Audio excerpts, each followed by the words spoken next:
Early in the 1940s, there appeared in San Francisco a mysterious man in a dark coat.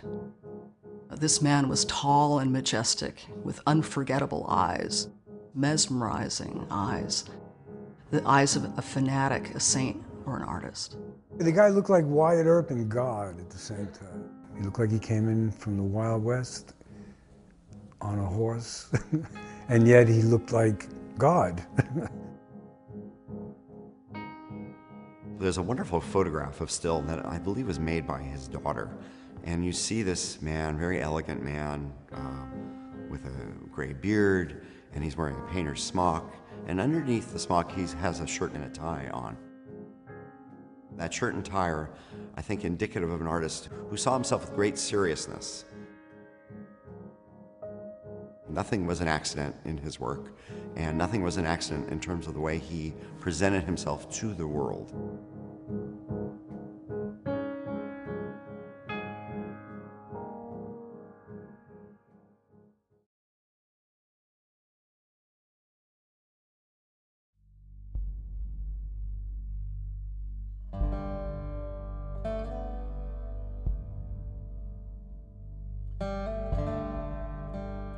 Still was a classic American man of the West, this rugged individualist who was born in North Dakota and lived in Canada and taught in Eastern Washington here in San Francisco.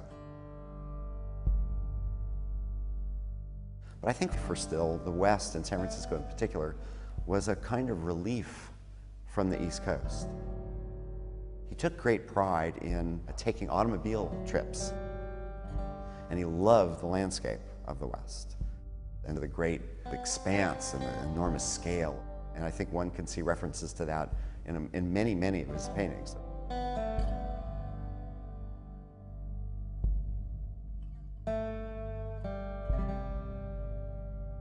Clyfford Still spent the first 40 years of his life on the West Coast, and we can certainly claim him as a Westerner. And there's something about the way he worked and the openness and the vastness and almost boundlessness of those paintings that I think many of us sense probably has some relationship to his place and upbringing in the Western United States.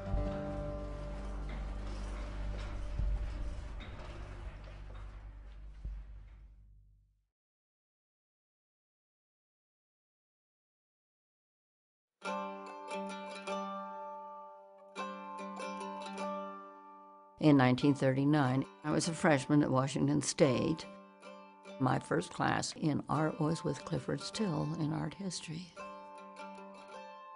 I always felt as though he was dashing in, and he usually came with paint on his shoes, and he'd quickly change shirts or jackets and kind of threw it aside and was ready. He wanted to do it right, but I had the feeling that he wanted to get the class over and get back to a palette.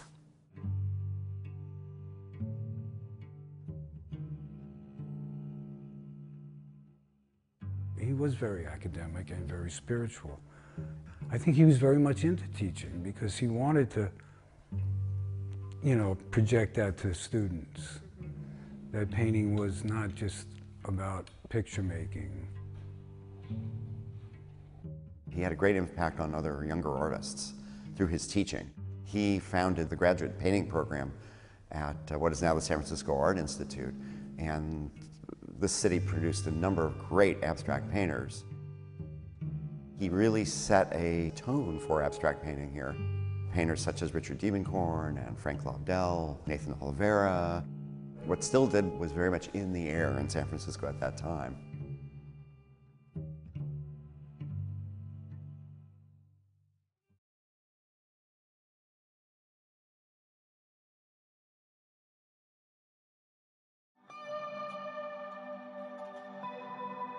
People are going to go on making art one way or the other, practically whether they want to or not.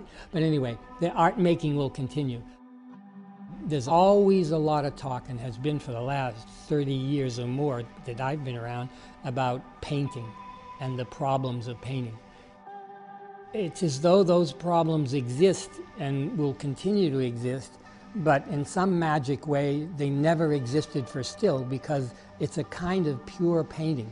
and the effort and the paintings that were created reached a really high level, in a certain sense, almost effortlessly, and with a kind of originality that you can't duplicate.